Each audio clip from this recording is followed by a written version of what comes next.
நான் உயர்த்தப்படும் பொழுது அனைவரையும் என் பால் ஈர்த்து கொள்வேன். இயேசு வரவில்லை என்றால் என்றும் மனிதனுக்கு ஆன்மாவிலிருந்து, ஆன்ம பாவத்திலிருந்து மீட்பு பெற வழி இல்லாமல் இருந்திருக்கும். பாலைவனத்தில் உயர்த்தப்பட்ட அந்த பாம்பை போல் நானும் ஒரு நாள் உயர்த்தப்படுவேன். எப்படி அவருடைய உடல்களுக்கு அது மீட்பாக மாறியதோ உன்னுடைய ஆன்மாவிற்கு ஒரு மீட்பாக மாறுவேன். அந்த சிலுவையை பார்க்கும் பொழுது, அந்த வெண்கலம் பாம்பை நீ நம்பும் பொழுது, அந்த நம்பிக்கை உனக்கு விடுதலை தரும். என்னை காணு, நம்பிக்கை கொள்ளு, மீட்கப்படுவாய். மீட்கப்படும் பொழுது மீட்பராக மாறுவாய்.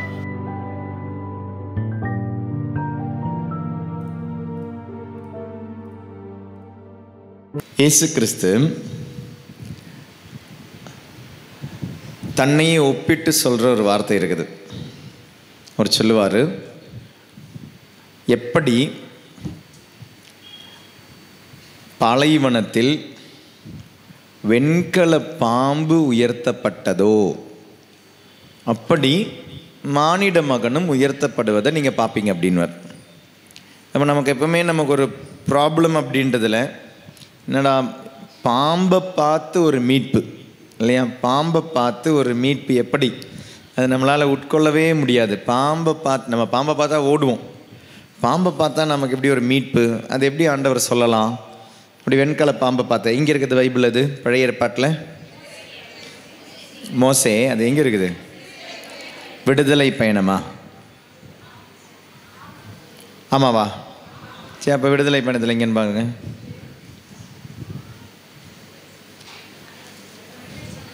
எங்கே? அது தெரியுது, பைபிளில் எங்கே இருக்குதுன்னு கேட்டேன்.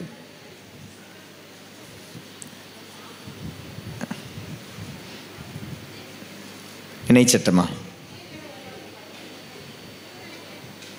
எண்ணிக்கையா?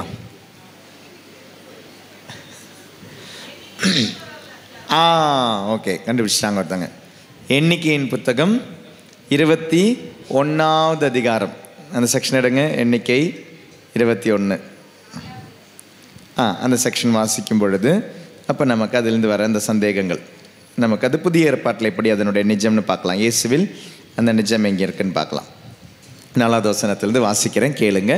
எண்ணிக்கையின் புத்தகம் 21:4. ஏதோம் நாட்டை சுற்றி போகும்படி ஓர் என்ற மலையிலிருந்து அவர்கள் செங்கடல் சாலை வழியாக பயணப்பட்டனர். அவ்வழியை முன்னிட்டு மக்கள் பொறுமை இழந்தனர். நீங்கள் கடவுளுக்கும் மோசேக்கும் எதிராக பேசினர். இந்த பாலை நிலத்தில் மாளும்படி எங்களை எகிப்திலிருந்து கொண்டு வந்தது ஏன்? நாங்கள் சாகிறதுக்காக ஏன் கொண்டு வந்தேன்? இங்கு உணவும் இல்லை, தண்ணீரும் இல்லை. அற்பமான இந்த உணவு எங்களுக்கு வெறுத்து போய்விட்டது. பாருங்களேன், கடைசியில் அவங்க நற்கருணைக்கு எதிராக தான் திரும்புகிறாங்க, மன்னாவுக்கு எதிராக திரும்புகிறாங்க. உடனே ஆண்டவர் கொள்ளிவாய் பாம்புகளை மக்களிடையே அனுப்பினார். அவை கடிக்கவே இஸ்ராயேலின் மக்களில் பலர் மாண்டனர்.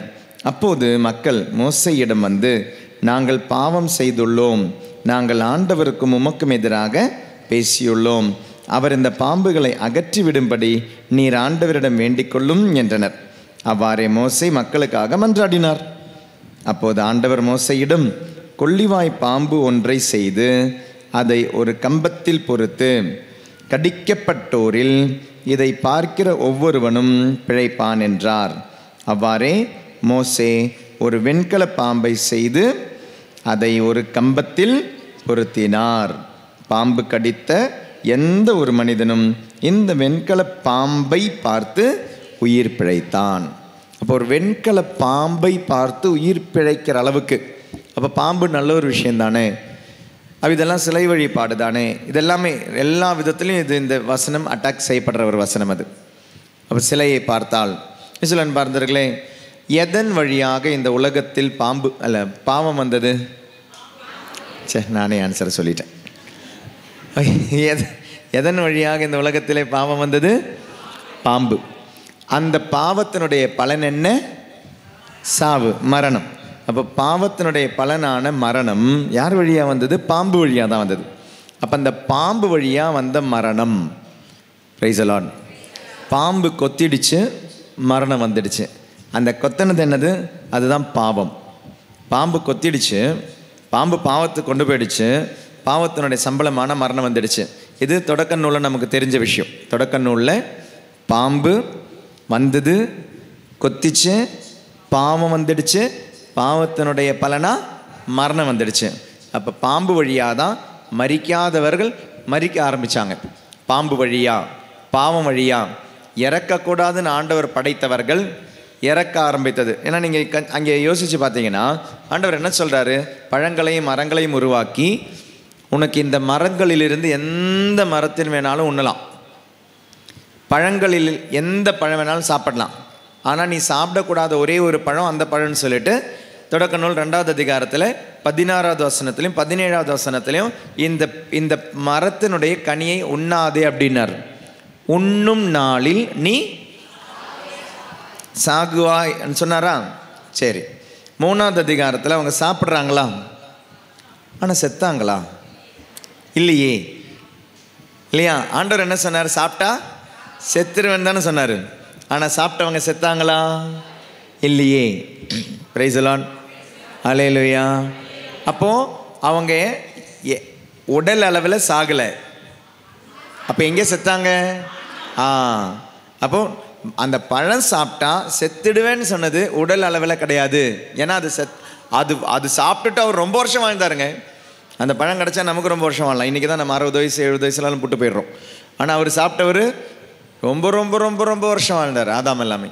அப்போ அப்படி வாழணும் அப்படின்னா அந்த பழம் சாப்பிட்டா உலகத்தில் நிறைய நாள் வாழலாம். ஏன்னா சிலவங்கெல்லாம் கேட்பீங்களா, எவ்வளோ பாவம் செஞ்சும் பாரு, எவ்வளோ நல்லா வாழ்ந்துக்கிட்டு இருக்கானே இல்லையா? நீங்கள் சிலவங்க நல்லவங்களாக இருக்கிறவங்க கேட்பீங்க, பாவம் செய்கிறவனை பார்த்து, தொந்தரவு செய்கிறவனை பார்த்து பாரு, பாவம் செஞ்சுட்டு எவ்வளோ நல்லா வாழ்கிறாங்க, லஞ்சம் வாங்கிட்டு பாருங்கள் எவ்வளோ சம்பாதிக்கிறாங்க, எவ்வளோ செழுமையாக வாழ்கிறாங்க. இதெல்லாம் நம்ம பொறாமையாக பார்ப்போம். ஆனால் பைபிள் சொல்லுது, ஆமாம் அந்த பழம் சாப்பிட்டாலும் வாழ்ந்தாங்க, எவ்வளோ ரொம்ப வருஷமாக வாழ்ந்தாங்க. ஆனால் உண்டவர்கள் எதில் இறந்தார்கள்? ஆன்மாவில் இறந்தார்கள். ஆன்மாவின் சாவில் கடந்து போனார்கள். ஆன்மாவில் சாவு. அதான் ரெவலேஷன்ஸில் 21:8 வாசிங்க. திருவெளிப்பாடு 21வது அதிகாரம் 8வது திருவசனம். பாம்பினுடைய விஷம் தீண்டுறவங்க, பாம்பினுடைய விஷம் தீண்டிடுச்சுன்னா என்ன நடக்கும்? திருவெளிப்பாடு 21:8. ஆனால் கோழைகள், நம்பிக்கை இல்லாதோர், அருவருப்புக்குரியோர், கொலையாளிகள், பரத்தமையில் ஈடுபடுவோர், சூனியக்காரர், சிலை வழிபாட்டினர், பொய்யர் ஆகிய அனைவருக்கும் நெருப்பும் கந்தகமும் எரியும் ஏரியே உரிய பங்கு. இதுவே 2ஆம் சாவு. அப்போ மனிதனுடைய இன்னொரு சாவு இருக்குது. பைபிள் சொல்லுது, ஒரு சாவு உடலை பிரியும் ஆன்மா, அது ஒரு சாவு, எல்லாரும் கடந்து போக வேண்டிய சாவு. ஆனால் மனிதன் கடந்து போகக்கூடாத ஒரு சாவு, அந்த சாவு இந்த ஆன்மாவின் சாவு. ஆனால் அதில் கடந்து போனவர்கள் யாரு? ஆதி மனிதர்களே, ஆதி மாதா பிதாக்களே அதில் கடந்து போனாங்க. பாம்பினுடைய விஷம் தீண்டினவங்க, அந்த விஷம் தீண்டினவங்க செத்துட்டாங்க. அப்போ ஏசு இங்கே என்னவா நிற்கிறாரு? ஏசு இங்கே நிற்கிறது யோவான் செய்தியில் தானே இது இருக்குது. யோவான் செய்தி 3வது அதிகாரம்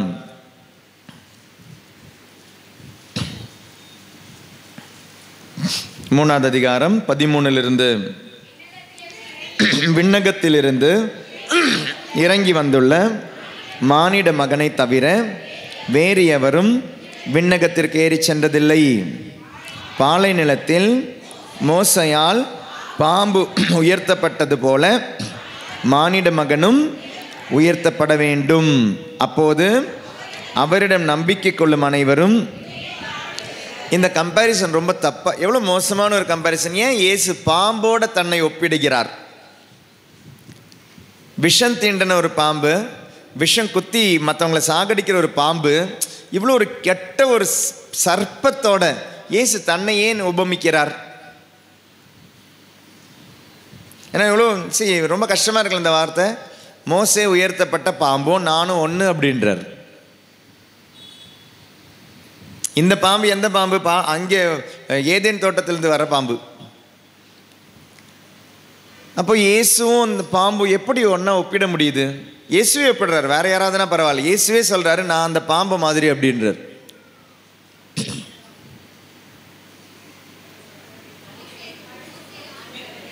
மோசே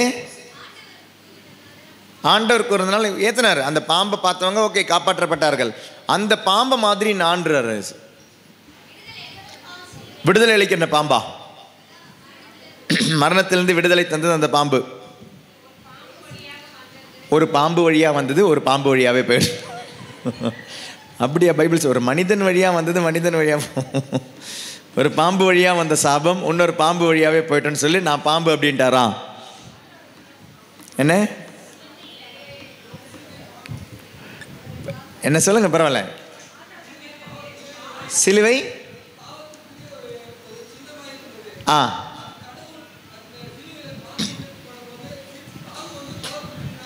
ஆ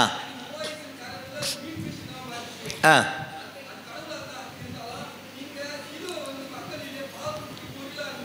பாவத்திற்குரிய பொருளாக இருந்தது. சரி, கரெக்டு. ஏசு கிறிஸ்து அதில், ஓகே, தேங்க்யூ தம்பி.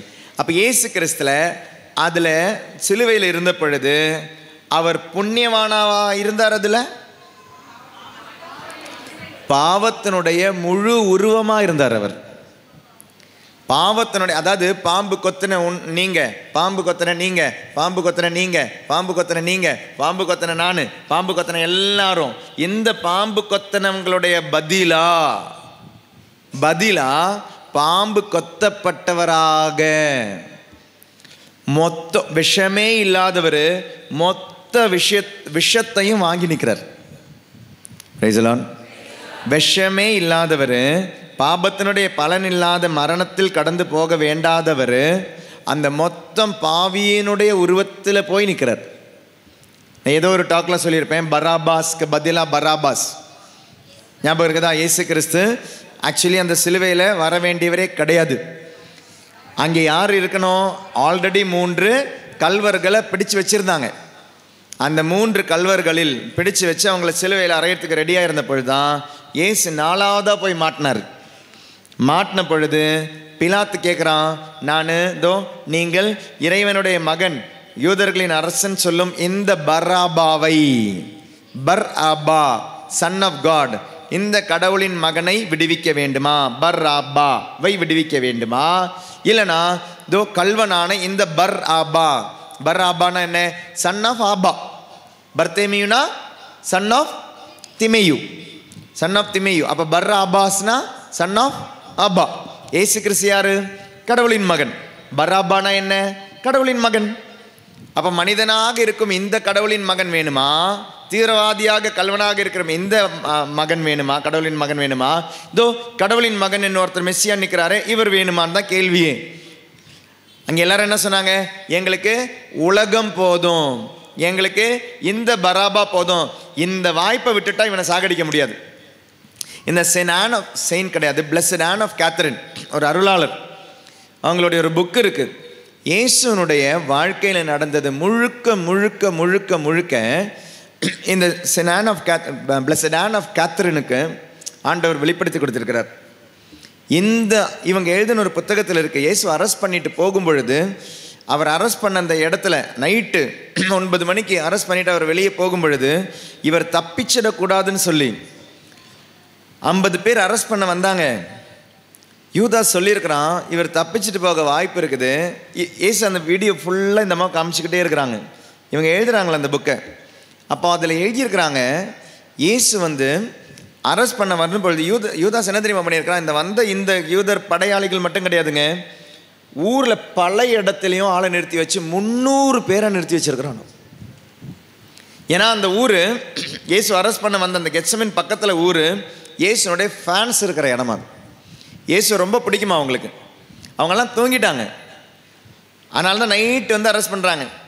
இந்த இடத்துல இயேசுவை வெளியே கொண்டு போகும் பொழுது, இந்த ஊரில் யாருக்காவது ஒரு ஆளுக்கு தெரிஞ்சிச்சுன்னு வச்சுக்கோயேன், நீங்கள் 50 பேரால் தாங்கவே மாட்டீங்க. அதனால் தயவுசெய்து கொஞ்சம் அதிகம் ஆள் வாங்க, இந்த ஊரில் இருக்கிறவங்களை அடக்கிட்டு இவனை கொண்டு போகணும்னா. பாருங்கள் எவ்வளோ மோசமாக சூழ்ச்சி செஞ்சுருக்கான் பாருங்கள் இயேசுக்கு எதிராக. இவ்வளோ மோசமாக, அதாவது உள்ளே அரெஸ்ட் பண்ண வரும்பொழுது உள்ளே மட்டும் கிடையாது, வெளியே கூட நீங்கள் ஜாக்கிரதையாக இருக்கணும். ஏன்னா இந்த வெளியே ஊரில் இருக்கிற எல்லாருமே இயேசுவை சப்போர்ட் பண்ணுறவங்க. அந்த சப்போர்ட் பண்ணுறவங்களே நீங்கள் அடக்கணும் அப்படின்னா உங்களுக்கு அவ்வளோ அந்த ஆள் பலம் வேணும். பல இடங்களை நிறுத்தி வச்சுருந்தானா. Praise the lord, praise the lord, hallelujah. அப்படி இயேசு வெளியே வரும் பொழுது அவன் தப்பிச்சவே கூடாது. இன்னைக்கு அவன் சாகணும்னா செத்துடணும், மாட்டினான் அவன். இன்னைக்கு விட்டுடவே கூடாதுன்னு சொல்லிட்டு இயேசு அரெஸ்ட் பண்ணதுக்காக வந்தாங்க. சில அன்பார்ந்தவர்களே, இயேசு தன்னையும் ஒப்பு கொடுக்கவில்லை என்றால் அங்கேருந்து தப்பிச்சு போயிருந்திருப்பார் இயேசு. He handed himself to them. அவரை கையளிக்கவில்லை என்றால் அன்னைக்கு அவருடைய மரணம் நடந்திருக்காது. அப்போ அப்படிதான் இந்த பராவுக்கு பதிலாக அந்த பராபா போனார். அப்போ எனக்கு பதிலா அதனால தான் இந்த பக்கம் ஒரு கல்வன், இந்த பக்கம் ஒரு கல்வன், நடுவில் நிற்க வேண்டிய பராபா என்ற கல்வனுக்கு பதிலாக பராபா வந்தார். சன் ஆஃப் ஆபா வந்தார். கடவுளின் மகன் வந்து இங்கே மாட்டினார். Price the lord. ஹல்லேலூயா, ஹல்லேலூயா. எனக்கு பதிலாக தான் நின்னார். ஒலிவ மலை, அந்த மலையினுடைய அந்த தோட்டம், கெத்செமனே தோட்டம், அதிலிருந்து இயேசு கிறிஸ்து வெளியே வந்த பொழுது யோவான் நற்செய்தி 8வது அதிகாரம் 1வது வசனம். எங்க அப்ப எந்த இடத்துல நிற்கிறார் இயேசு கிறிஸ்து? அதாவது ஒரு விபச்சார பெண்ணை அழைத்து கொண்டு வரும் பொழுது, நல்லா கவனிங்க, அந்த பெண் பாவம் செய்து பிடிக்கப்பட்டவள். அவளோடு பாவம் செய்தவன் தப்பிச்சுட்டு போயிட்டான். அந்த ஆம்பளை விட்டுட்டாங்க. அந்த பொண்ணை பிடிச்சிட்டு வந்திருக்கிறாங்க. பொண்ணை பிடிச்சிட்டு வரும் பொழுது பாவம் செஞ்சால் தண்டனை உண்டா இல்லையா? அப்போ விபச்சாரத்தில் பிடிக்கப்பட்ட பொண்ணுக்கு தண்டனை இல்லையா, உண்டா இல்லையா? இவருக்கு என்ன அதிகாரம் இருக்குது இந்த பொண்ணை கைட்டு விடுறதுக்கு? போமா நீ அப்படின்னு சொல்கிறதுக்கு என்ன அதிகாரம் இருக்குது? பாவம் செஞ்சு தண்டனை இருக்கா இல்லையா? இருக்குது.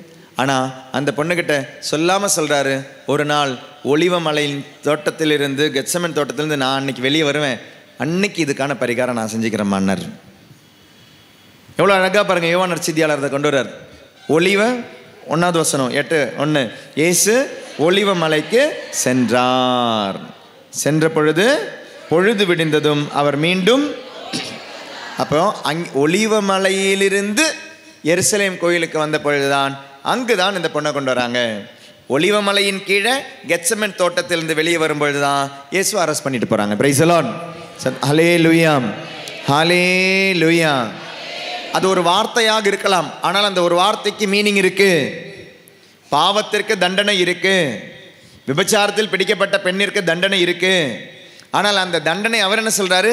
இன்னைக்கு நீ போ, காலங்களுக்கு பிறகு, மேபி 1 வருஷம் 2 வருஷத்துக்கு பிறகு, என்ன நான் ஒலிவ மலையிலிருந்து வெளியே வரும் பொழுது, கெத்செமனே தோட்டத்திலிருந்து வெளியே வரும் பொழுது உனக்காக நான் திரும்பவும் வெளியே வருவேன். அன்னைக்கு என்னை அரெஸ்ட் பண்ணிட்டு போய் என்னை அரைஞ்சு என்னை சாகடிக்க போறாங்க, அது நான் உனக்காக. அப்போ அங்கே இந்த சிலுவையில் நின்ன அந்த பாம்பினுடைய உருவத்தில் நின்னார் அப்படின்னா அதனுடைய அர்த்தம் பாவிக்கு பதிலாக நின்னார். பாம்பினுடைய விஷம், அந்த மரணத்தினுடைய விஷம் வாங்கின மனிதனுக்கு பதிலாக நின்னார். அப்போ இயேசு முழுக்க நின்னது பாவிக்கு பதிலா, எனக்கு பதிலா. என்னுடைய பாவத்தினுடைய மரணம், அந்த மரணத்தினுடைய எல்லா கேன்சலேஷன் நடக்கிற இடம் சிலுவை. அதனால தான் அந்த சிலுவையை பார்க்கும் பொழுது, அந்த பாம்பை பார்க்கும் பொழுது, அந்த வெண்கலம் பாம்பை நீ நம்பும் பொழுது, அந்த நம்பிக்கை உனக்கு விடுதலை தரும். அப்போ அந்த நம்பிக்கை எந்த நம்பிக்கை? என்னுடைய பாவங்கள், அதனுடைய தண்டனைகள், அந்த தண்டனை வாங்கின ஒருத்தர் மீது வர நம்பிக்கை. அது பாம்பு மேலே வர நம்பிக்கை கிடையாது, வெண்கல பாம்பு மீது வர நம்பிக்கை கிடையாது. அது நிழல் மட்டும்தான். அது நிழல். அந்த நிழல் எதனுடைய நிஜம்? ஆனால் அன்னைக்கு அவங்க செஞ்ச போது அவங்களுக்கு தெரியாது இது ஒரு நிழல் அப்படின்னு தெரிஞ்சிருக்காது, புரிஞ்சிருக்காது. ஆனால் அது எதனுடைய நிழல்? நாளைக்கு ஒரு நாள் இதே மாதிரி ஒரு ஒரு ஒரு ஒரு கோலுக்குள்ள ஒருத்தனை போய் நிறுத்த வைப்பாங்க, அவனுடைய நிழல் அது. அதை பார்க்கும்போதாவது யூதர்களே புரிஞ்சுக்கோங்க. அதை பார்க்க வெண்கல பாம்பு அன்னைக்கு இயேசு இங்கே சொல்றார். அது ஒரு தடவை பழைய ஏற்பாட்டில் நடந்த விஷயம். மறைநூல் தெரிந்த யூதர்களுக்கு இது அழகாக தெரியும். சரி, நமக்கே தெரியாது, பைபிள் இது எங்கே இருக்குன்னு கூட நமக்கு தெரியல. ஆனால் வெண்கல பாம்பில் நடந்தது என்ன நமக்கு தெரியும்.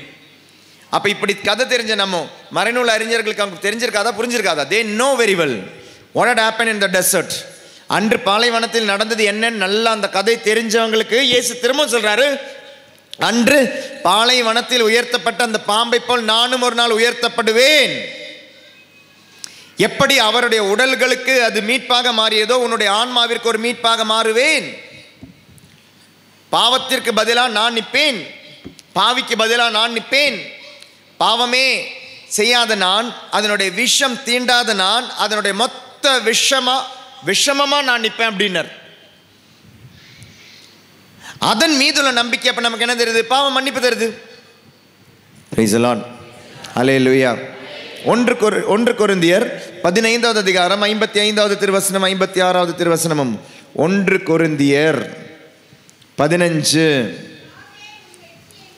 ஆம் ஆம் ஆம், திருச்சட்டமே வழியாக. அவ்வளோதான். அது 54 வாசிங்க.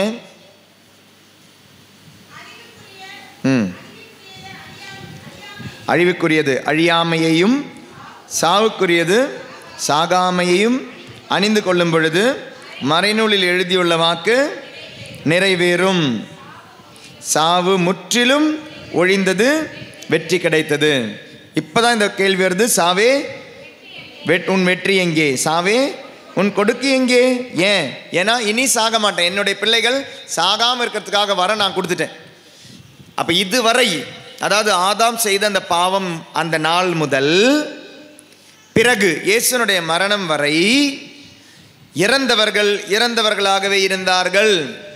அவர்களுடைய ஆன்மாவிற்கு ஒரு மீட்பு கிடையாது. there is no way for salvation, there is no way, வழியே இல்லை, மீட்புக்கான வழியே இல்லை, வழியே இல்லை. தேடனா கூட வழி இல்லை.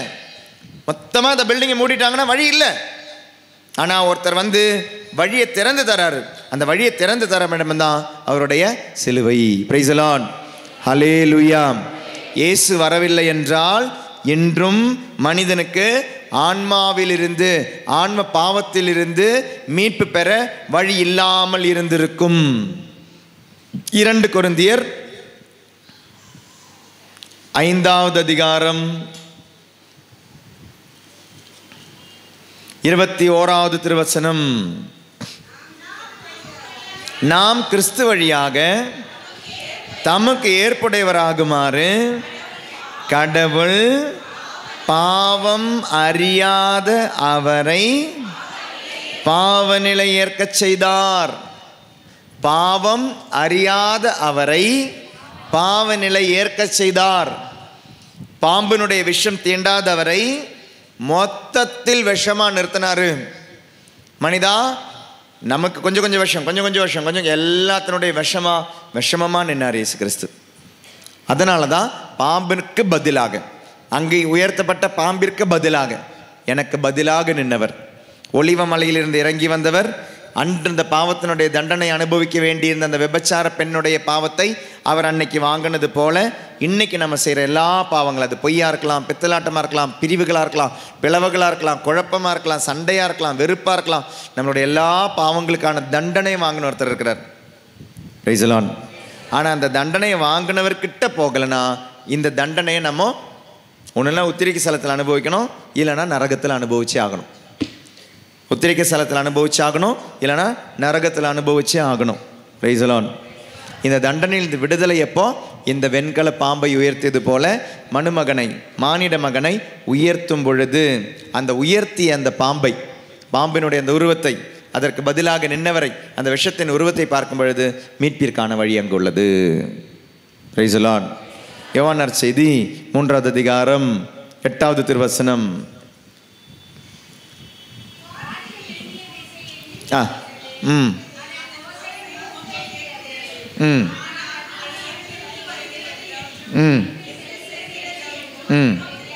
தெரியாது.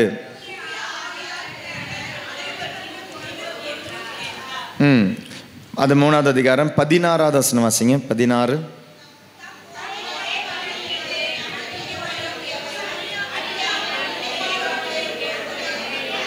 மகனே அளிக்கும் அளவிற்கு கடவுள் இந்த உலகத்தின் மீது அன்பு கூர்ந்தார். 17.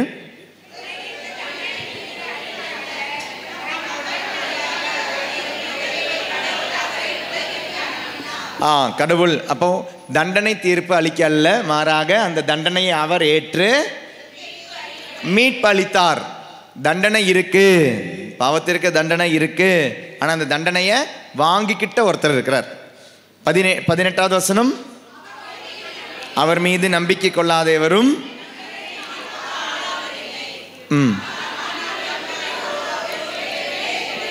பேறு பெற்றுள்ளனர், ஏனெனில் அவர்கள் கடவுளின் ஒரே மகனிடம் நம்பிக்கை கொள்ளவில்லை. 19வது வசனம், ஒளி இந்த உலகிற்கு வந்திருந்தும் தம் செயல்கள் தீயனவாக இருந்ததால் மனிதன்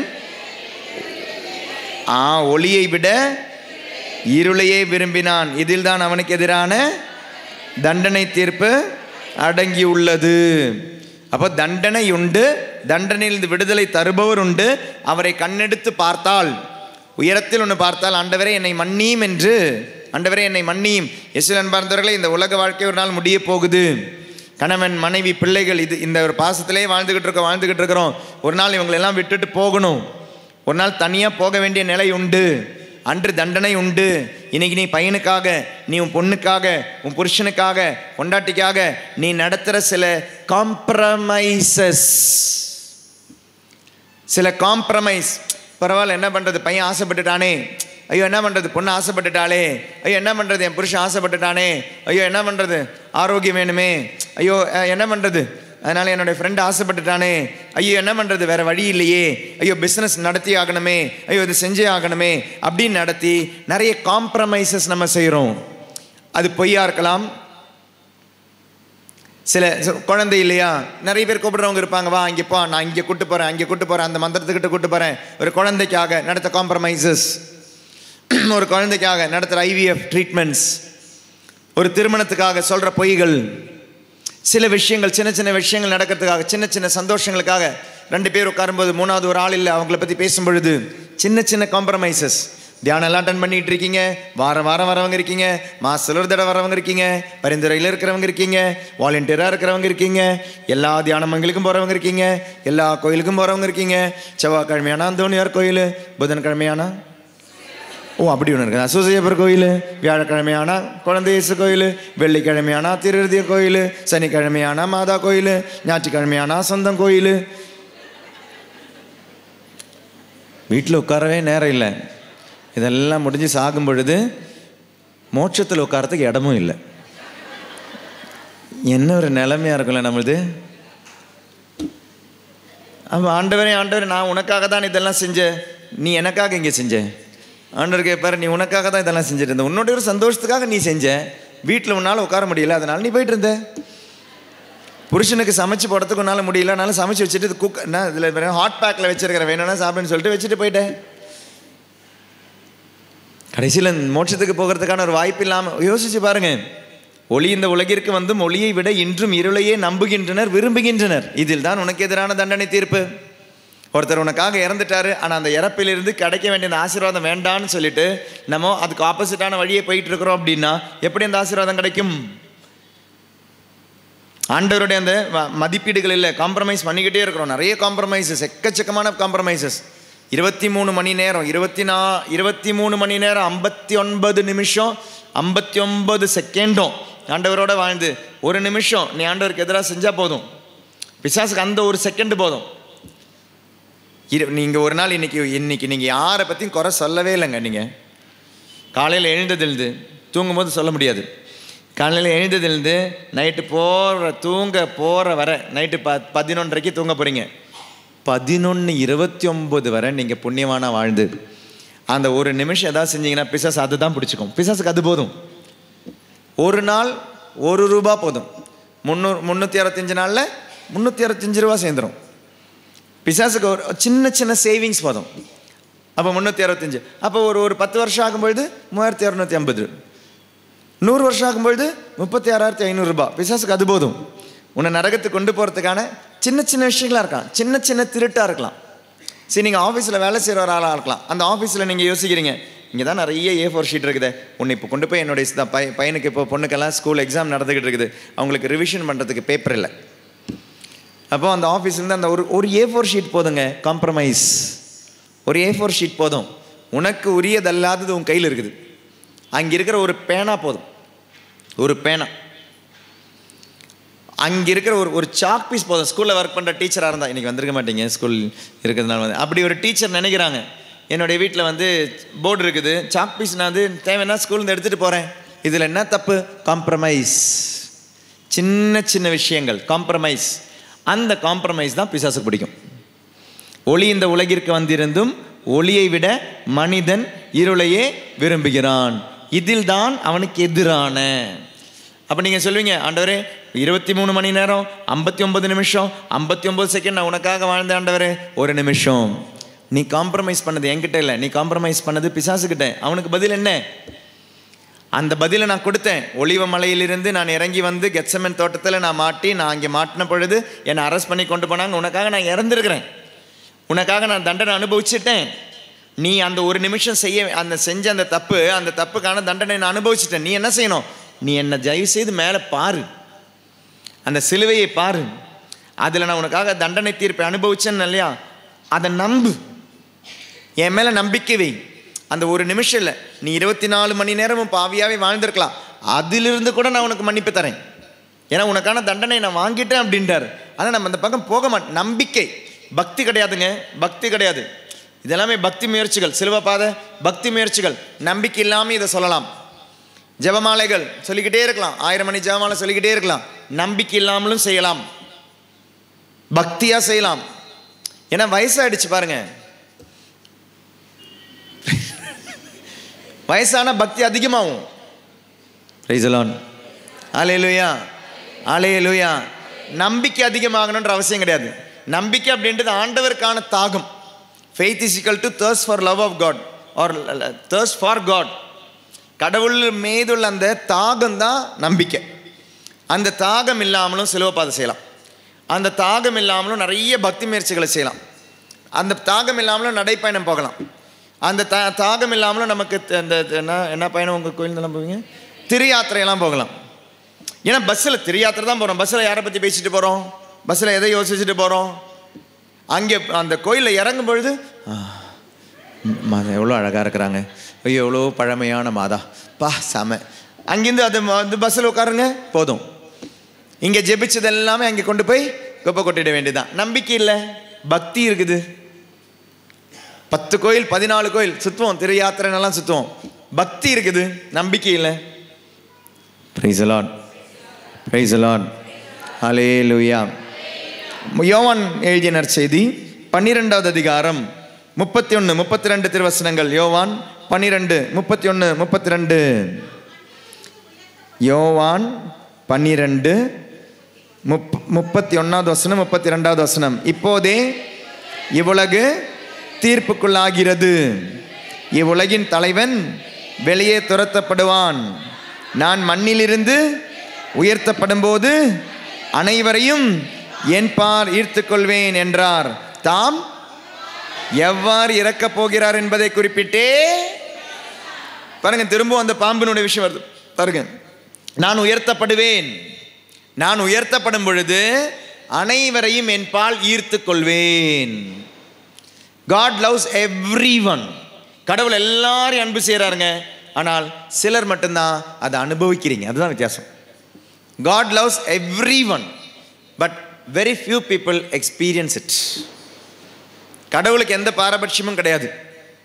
இந்த இந்த இந்த இப்போ இந்த உலகத்தில் 700 கோடி ஆள் இருந்தாலும் 700 கோடி பேரையும் ஆண்டவர் அன்பு செய்கிறார். ஆனால் அந்த 700 கோடியில் மேபி 70 கோடி தான் ஆண்டவரை தேடுறவங்களா இருக்கிறாங்க. மேபி இன்னொரு 70 கோடி பக்தி இருக்கிறவங்களா இருக்கிறாங்க. மேபி இன்னொரு 70 கோடி பாராட்டு கிறிஸ்துவம். நான் சாதாரணமாக சொல்லுவேன், பாராட்டு கிறிஸ்துவம். பாராட்டுக்காக கோயிலுக்கு வரவங்க இருக்கிறாங்க, பாராட்டுக்காக கோயிலுக்கு வரவங்க இருக்காங்க. அதில் பக்தி கூட இருக்காது, பாராட்டு இருக்கும், பாராட்டு. அதனால் பக்தி இருக்காது, விசுவாசம் இருக்காது. நல்லா நீ கோயிலில் பாட்டு பாடுறமா அப்படின்வாங்க. அப்படியா, சரி. அதனால் கோயிலுக்கு வந்து நல்லா பாடிட்டு போகிறவங்க இருக்கிறாங்க, நல்லா பாடுவாங்க. ஏன்? நல்லா பாராட்டு கிடைக்குது. நீங்கள் சிஸ்டர் நீங்கள் வாசிச்சாதான் சிஸ்டர் வாசகம் மாதிரி இருக்குது அப்படின்னு யாராவது சொல்லிட்டா போதும். அப்புறம் ஒரு நாள் வாசகம் கிடைக்கலன்னா கோயில் நீங்கள் சண்டை கூட போடுவீங்க.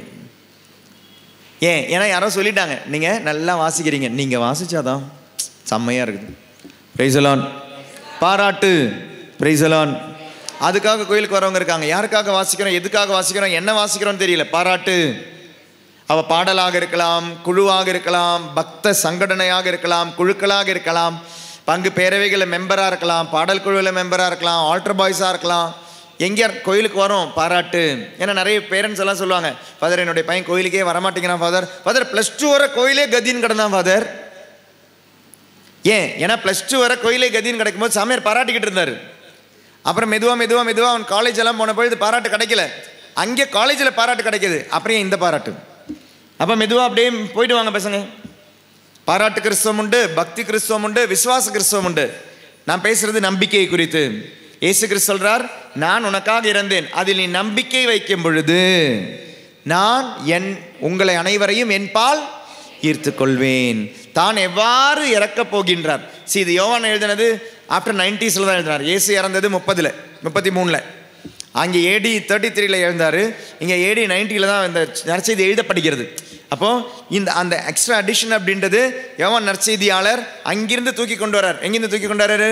இயேசு கிறிஸ்து இறந்தார், அது இப்போ ஞாபகம் வருது. அதனால எழுதுறாரு பாருங்க, தான் எவ்வாறு இறக்கப் போகின்றார் என்பதை குறித்து அவர் முன்னறிவிக்கிறார்.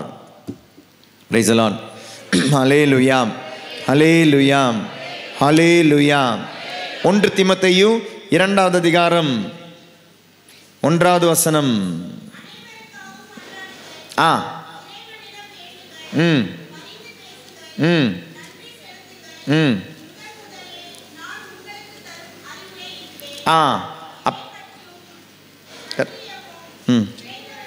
ம் ம் ம்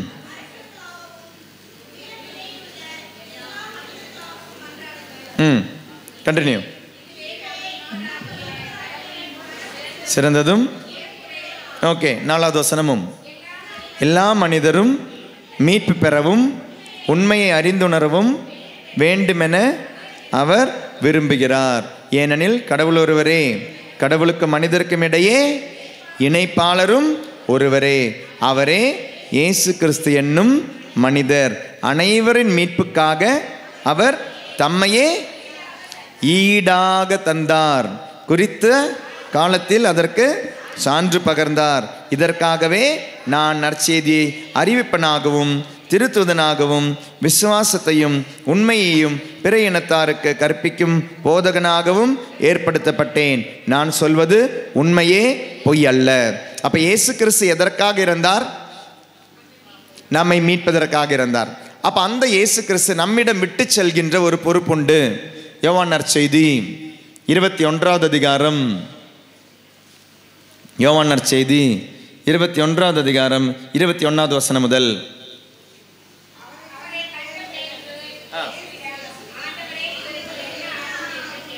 யோவான் 20வது அதிகாரம் 21வது வசனம்.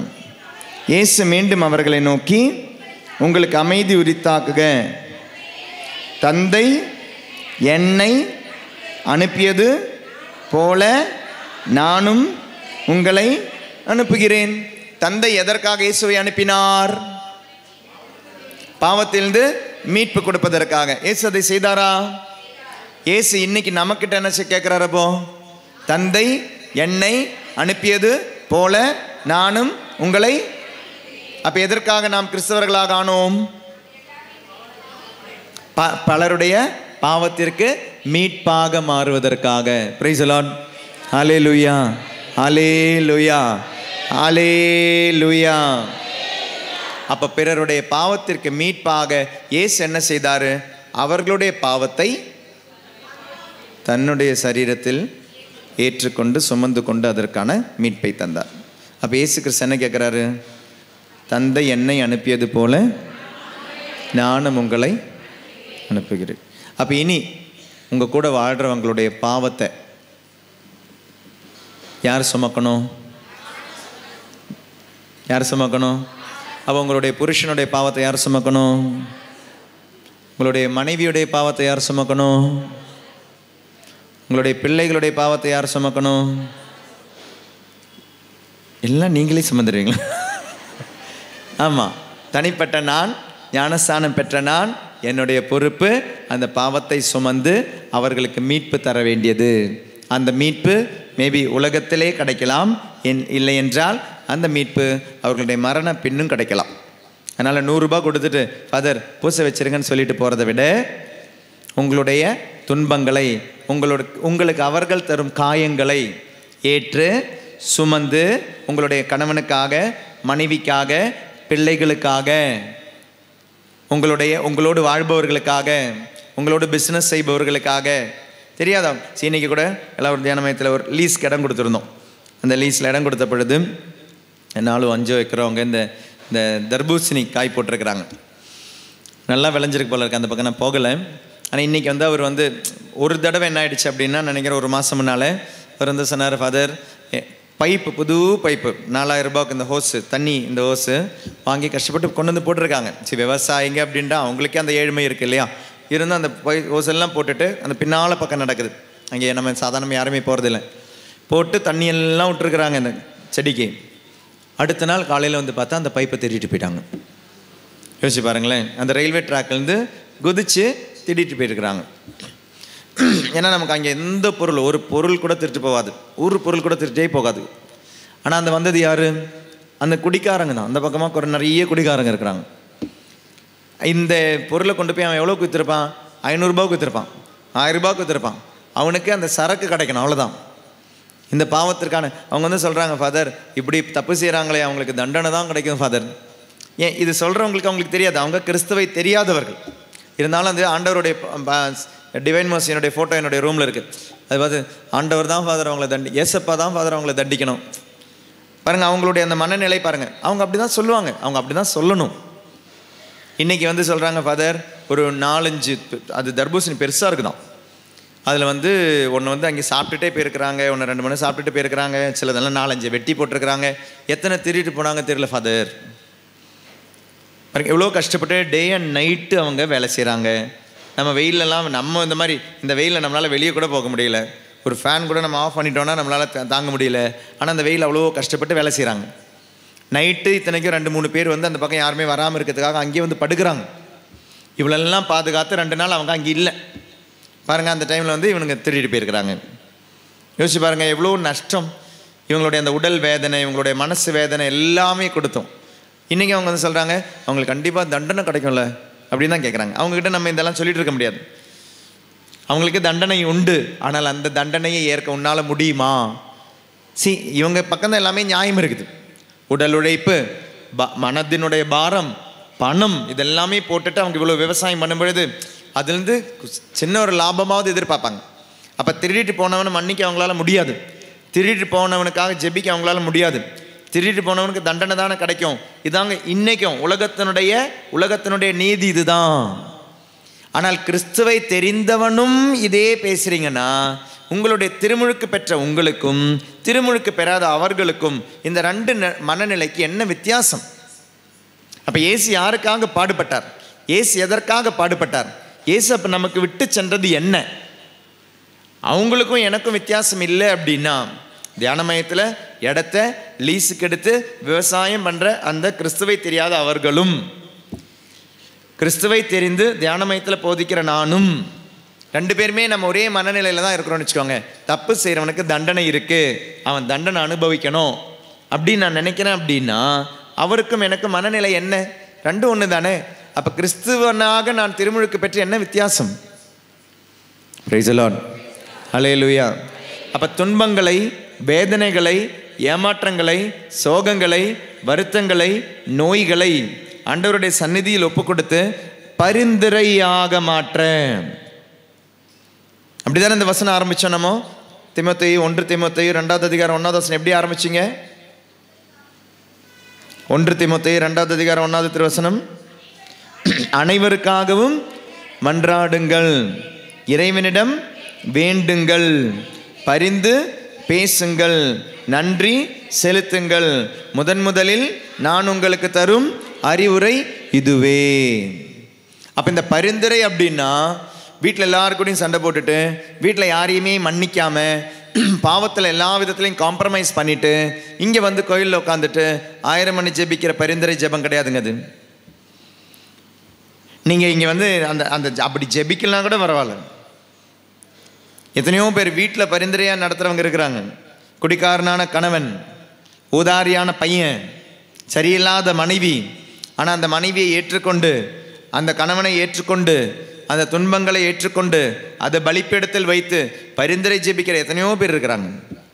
நல்லவளா அது கிறிஸ்தவனாகவும் இருக்கலாம், கிறிஸ்தவள் அல்லாதவங்களும் இருக்கலாம், திருமுழுக்கு வாங்கினவங்களும் இருக்கலாம், திருமுழுக்கு வாங்காதவங்களும் இருக்கிறாங்க. பிரைஸ் தி லார்ட், ஹல்லேலூயா. திருமுழுக்கு வாங்காதவங்களுக்கு மீட்பு உண்டா? மோட்சத்துக்கு போக முடியுமா? முடியுமா? அப்போ நம்ம திருமுழுக்கு வாங்குறோமே, ஏன் வாங்கணும்?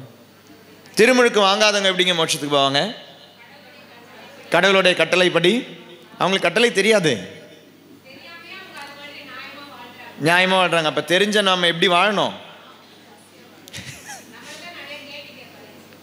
நம்ம தான் மாட்டிக்கிட்டோம். அப்போ நிறைய கேள்வி கேட்பார். கேள்வி கேட்பாருன்னு தெரிஞ்சு பதிலோட ரெடியாக நிற்கிறீங்க. அப்போ கேள்வி கேட்பாருன்னே தெரிஞ்சே நம்ம வாழ்கிற வாழ்க்கையை பாருங்க, தெரிஞ்சே. ஏன்னா அவரை தான் தன் பணியாளரிடம் தான் பைபிள் போட்டிருக்கு. தன் பணியாளரிடம் கணக்கு கேட்பேன் தான் மத்தேயு 18:23. விண்ணகத்தினுடைய அரசர், வெண்ணின் அரசர் தன் பணியாளரிடம். மத்தேயு 18:23 அப்படிதானே? வாசி பாருங்க.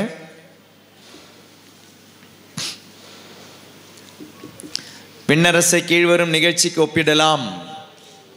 ஓர் அரசர் தன் பணியாளரிடம். அவ பணியாளரிடம் கணக்கு கேட்க விரும்பினார்னா அங்க என்ன அர்த்தம்? ஹிந்துஸ், முஸ்லிம்ஸ், ஞானஸ்தானம் பெறாதவர்கள் அதில் இருப்பாங்களா? இல்லை. அது யார்? இது பணியாளர்கள் யாரு? திருமுழுக்கு வாங்கின நம்ம தான் இங்கே மாட்ட போகிறோம். Price the Lord. திருமுழுக்கு பெற்றவர்களே, பணியாளர்களே, கிறிஸ்துவின் பணியாளர்களே, கிறிஸ்து ஒரு நாள் நிறுத்தி பொறிக்கும். ஆண்டவர் நிறுத்தி கேட்க போறார், கேள்வி கேட்க போறார். என் பணியாளனே, உனக்கு நான் திருமுழுக்கு கொடுத்தேன், இதை வச்சு என்ன பண்ண? ஒரு ஆளை நீ மீட்டியா? ஒரு ஆளை. உனக்கு உன்னையே மீட்க முடியல, நீ உன் கணவனை நீ எப்படி, உன் மனைவி எப்படி, உன் பிள்ளைகளை எப்படி? அதனால் இயேசு சொன்னார், நான் சிலுவையில் உயர்த்தப்படும் பொழுது என்னை பார்ப்பவர்களை அந்த நம்பிக்கை நிமித்தம் நான் மீட்பேன். எதற்கு மீட்பேன்? சாதாரணமாக சொல்கிறது, மீட்பராக்குவதற்காக. நீங்கள் தந்தை என்னை அனுப்பியது போல நானும் உங்களை அனுப்புகிறேன். அனுப்புவது எதற்காக? இந்த காம்ப்ரமைஸ் இல்லாமல். இயேசு கிறிஸ்து 33 வருஷம் இந்த உலகத்தில் வாழ்ந்து, he did not compromise to any evil. பாவத்திற்கு அவர் காம்ப்ரமைஸ் பண்ணவே இல்லை. எந்த விதமான காம்ப்ரமைஸும் பண்ணல. அவர் காம்ப்ரமைஸ் பண்ணார், எங்கேயாவது பண்ணார் அப்படின்னா பாவிகளை பார்க்கும்போது காம்ப்ரமைஸ் பண்ணார். அதான் அந்த பொண்ணை பார்க்கும்போது அவர் காம்ப்ரமைஸ் பண்ணார். என்ன காம்ப்ரமைஸ் பண்ணார்? போ, நானும் உன்னை விதிக்கவில்லை. அதான் யோவான் நற்செய்தியில் 8ஆவதுல முடியுது என்ன? நானும் உன்னை விதிக்கவில்லை. ஏனெனில் அந்த விதியை நான் ஒரு நாள் நிறைவு செய்வேன். அதனால தான் தப்பு செஞ்சுட்டு ஒரு பையன் வரான் அப்படின்னா, உங்களுடைய பையன் ஸ்கூலில் எவனையாவது அடிச்சுட்டு வரான், அடிச்சுட்டு வரும்போது பரவாயில்ல போட்டோன்னு சொல்லுவீங்களா? அவங்களுடைய அப்பா அம்மா வந்து வீட்டில் நிற்பாங்க. வீட்டில் நிற்கும்பொழுது நீங்கள் காம்ப்ரமைஸ் கொடுத்தாகணும், அது காம்பன்சேஷன் கொடுத்தாகணும். அதுக்கு உங்களுடைய இல்லை வழியில் ஏதாவது ஆக்சிடென்ட் ஆயிடுச்சு, வண்டி இடிச்சுட்டு போயிட்டே இருப்பீங்களா? காம்பன்சேஷன் கொடுக்கணும். இனி யாராவது நடுவில் அதுக்கு ஒத்து தீர்ப்புக்காக வராங்கன்னு வச்சுக்கோங்க, யாராவது பரிந்துரையாக நடுவில் வராங்க, போட்டோம் பரவாயில்லைங்க, இதெல்லாம் வழியில் நடக்குங்க. ஒரு பைக்காரன் இன்னொரு பைக்காரனை இடிக்கிறான், இடித்து அதனுடைய அந்த இண்டிகேட்டர் லைட் போயிடுச்சு. 3ஆவது ஒருத்தர் வந்து சொல்கிறார், போட்டோம் பரவாயில்ல விடுங்க. அப்போ இந்த கண்ணாடி ஒடிஞ்சு போனவன், இண்டிகேட்டர் உடஞ்சி போனவன் என்ன கேட்பான்? என்ன கேட்பான்? அப்போ நீ காசு கொடு, நீ காசு கொடுத்தா நான் அவனை விட்டுறேன். ஈடாக. அப்போ உனக்கு இடித்தவன் ஒருத்தன், இடி வாங்கினவன் ஒருத்தன், ஆனால் நடுவில் வந்த பூந்து ஒருத்தர் தான் மாட்டிக்கிட்டார். அவர் என்ன பண்ணார்? சரி நான் காசு கொடுக்குறேன், அதுக்கு எவ்வளோ ஆகும்? 100 ரூபா கொடு. அவர் 100 ரூபா கொடுத்தாருனா இடித்தவனும் போயிடுவான், இடி வாங்கணும் போயிடுவான். நடுவில் வந்தார் பரிந்துரையாளர். அந்த பரிந்துரையாளர் தான் அந்த 100 ரூபா கொடுக்க வேண்டியும். அதான் இயேசு ஈடாக. தந்தை என்னை அனுப்பியது போல இன்னைக்கு இயேசு நடுவில் உங்ககிட்ட சொல்றாரு, இதை மாதிரி ஒரு ஈடாக கொடுக்க, பரிந்துரையாளராக இருக்க, வாழ்க்கையில் பரிந்துரையாளராக இருக்க அழைக்கின்றார். கிறிஸ்தவனே, கிறிஸ்தவளே, உன்னுடைய திருமுழுக்கின் வழியாக பரிந்துரையாளராக மாற. நான் உயர்த்தப்பட்டேன், என்னை காணு, நம்பிக்கை கொள்ளு, மீட்கப்படுவாய், மீட்கப்படும் பொழுது மீட்பராக மாறுவாய். நம்மளுடைய வாழ்க்கை மாறும்.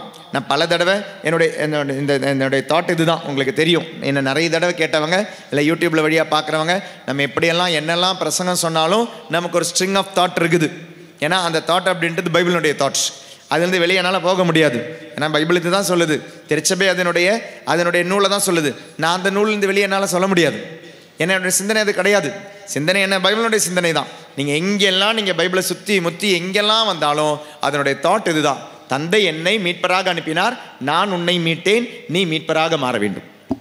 வேற வேற வேற வேற சிந்தனையே கிடையாது பைபிளில் பழைய ஏற்பாடு ஃபுல்லாக இயேசுக்காக தயாரிக்கப்பட்டது தான்.